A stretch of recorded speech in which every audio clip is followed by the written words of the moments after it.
Now that 2025 has come to an end, my friends, it is time to look back at 2025 and especially what were the numbers. How many orders did we complete? What was our total revenue? And especially what did we learn from 2025? It was also the first full year, 365 days that TCGBandits.eu was in business. We started originally on the 23rd of July 2024. So you can imagine that 2025 was a year full with surprises for us as a business because we still need to grow. We had a goal for ourselves to hopefully reach 500,000 in revenue for the complete year. In the first quarter of 2025, everything went great. As you all know, Pokemon was booming, the market was going great. But then spring came and everything stopped completely. It was difficult to get product, sales were absolutely not great. It was a huge setback for us.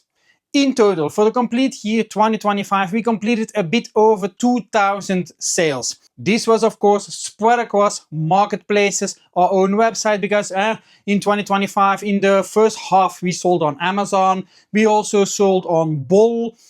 We also now started selling in December on Card Market. So a bit of a variety in total. But most of the sales took place on our website, tcgbandits.eu. And now you're wondering, Sigi, come on, cut to the chase. What's your complete revenue of 2025? Well, I told you already that the total goal for 2025 was reaching 500,000 euros. We reached 260,000, something like that, in total revenue.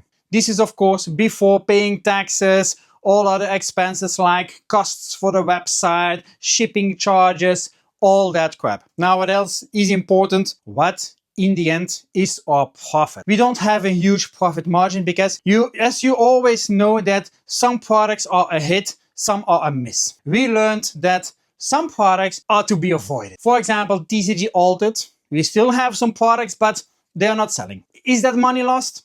For the moment, yes it is, because it is sleeping. And will that ever pick up?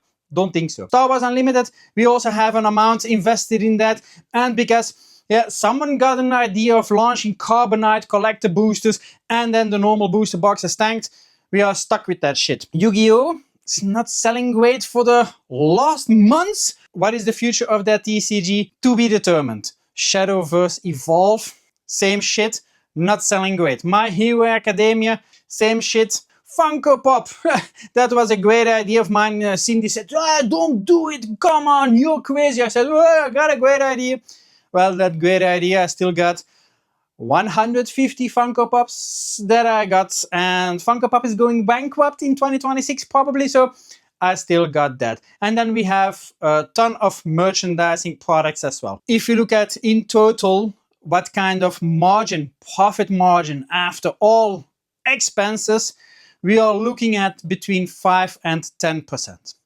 Now you're thinking, that's not a lot. No, that's not a lot. But how I look at it in this way, I don't get distribution. So I buy at suppliers. I bought from other stores sometimes as well to keep the whip and ship in business as well. So your profit margins are not big either. We also did some trial and error. We bought some products. We hardly made any profit sometimes. The website, you try some extra modules to see does that work out, but you then need to pay. So licenses, all that crap. That also costs money, my friends. You always think I'm just going to buy products and you got like 25-30% margin. I got a whole shit behind that I also need to pay. If I look back at 2025, it could have been better. I do need to mention that. At certain points, I had really the idea, should we continue? What should we do? Everything is going bad. No distributors. We don't get any products. The competition is brutal. But you gotta stick through. Better days are hopefully coming, and I'm hoping for that. But we are building a brand, we are building a solid customer base, and we have a good service. A business needs to grow. If you see big companies and the estimations that they have, do they grow 10% every year? Most of the companies don't grow 10% every year. Sometimes they only grow 1%, 2%, 3%, and you name it. But now, how am I seeing that growth? I don't get distribution. You know that. I don't hide that. Am I going to apply for a distributor in 2026? No, I'm too small of a fish. Plain and simple. Grow your business first. That's what I'm going to do. It is not the time to apply for a distributor. So how can we still grow? How can we still see to get products at good prices? How can we grow our clientele? We now made a choice. We are going to expand the single card market. We started selling on card market in December. We are now already over 50 orders. We sold a bit over 1,000 cards already, which is not bad. And it can always be better. And I hear you thinking, Siggy, you always said you hate card market. I never said that my opinion changed about card market. But one thing that I noticed during Black Friday, I did promotions on Google, Instagram, Facebook, and all that crap. That costs money. And I saw, okay, my order counts is going up. I got big sales. I got everything. But I also got a huge marketing expense. I was like, people are not finding my website if I'm not advertising. And I thought, we don't get enough margin to do advertising. Plain and simple. You cannot spend money you don't have.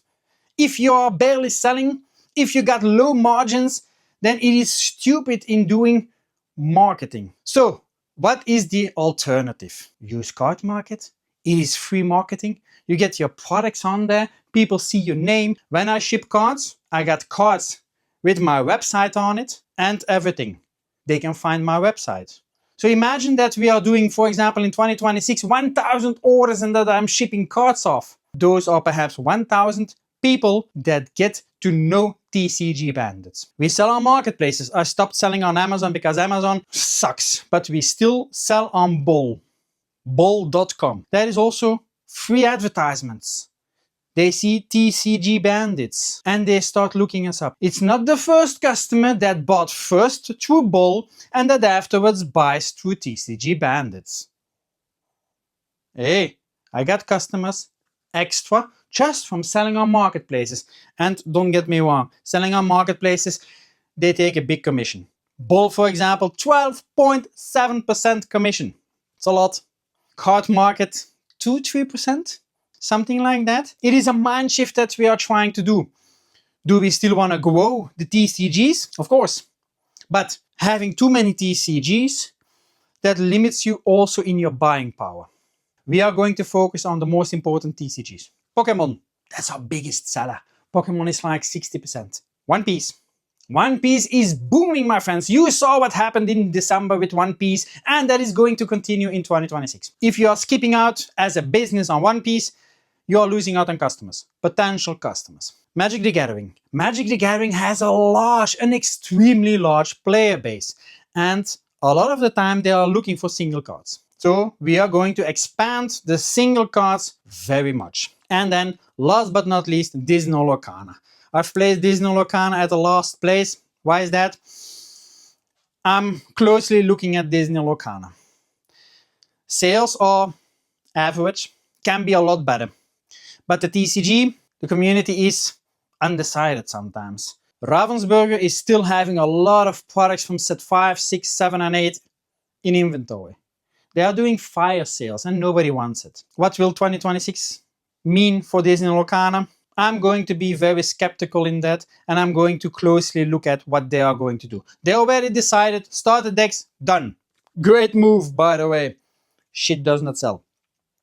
What else are they doing? They are including additional IPs. Printing quality is not really improving. They are lowering print numbers. Is that a good call? Yes or no? I don't know. But the market in the US, for example, is saturated immensely. But that product is also coming to Europe and that is also destroying our market, which is not good. And then we need to talk about the fifth wheel of the car, Yu-Gi-Oh! I've got a ton of Yu-Gi-Oh! Sets. Still don't know what to do. Am I going to open these boxes? Am I going to sell the single cards? Yeah, I know they have announced they are going to launch full art cards and things like that. Perhaps serialized cards and things like that. But we still don't know exactly what the community will say once those cards are hitting the market. Everybody is now saying, woohoo, hey, I'm looking forward to it. Oh, this is going to be good to collect. Everybody's got a big mouth until product hits the market and everybody says, what the fuck is that? That's ugly. I'm not interested. So We will need to see what will happen. I'm not investing anything in Yu-Gi-Oh for the moment. I've got my products, I'm selling what I got, and Yu-Gi-Oh first needs to prove what it's worth. You can redesign your product, but if you don't do something about the playability, about the damn power creep in your game, players will not come back. Players are slowly but still moving over to other games. For instance, One Piece. One Piece will be very big in 2026. I already see OP14, which is now releasing in 2 weeks, already a crap to get the product. My supplier already said, we probably don't get anything. I was like, what the fuck? Try to make a pre-order for OP15 and OP16, which is coming out in March and in June. Still undetermined if I will get anything. One Piece is going to be very difficult. I also have seen now that in Japan, cases and booster boxes of One Piece almost all sold out. The craze is continuing, but the prices are also through the roof. Have you seen One Piece OP13, the English side? The red manga cards, Monkey D. Luffy above 10,000 euros. Crypto Bros, Poke Bros, Sneaker Bros, everybody is going to One Piece because they are smelling the money. Which is good for Pokemon, because Pokemon hopefully will get a bit more under control, but I am going to be extremely careful in 2026. If you are a business, I recommend you to do the same. We need to make smart decisions now. The market is very volatile. There are manipulations going on in almost all TCGs now. Yu-Gi-Oh! Will also be manipulated once those new cards come out, and especially if you are going to talk about serialized cards, then you know market manipulations are going to happen. It's all very, very, very difficult. So I'm going to share the experiences that we encounter. I'm also going to share further the next weeks, months, through the year, how our sales for single cards are going, so that you have a bit of an idea. I'm also going to share more detailed information on how exactly we are doing our single cards. Because why is that important? I already told you, I'm selling on Card Market and I'm selling on tcgbandits.eu. Inventory is shared across those two. If you buy a card on Card Market, it disappears on TCG Bandits and vice versa.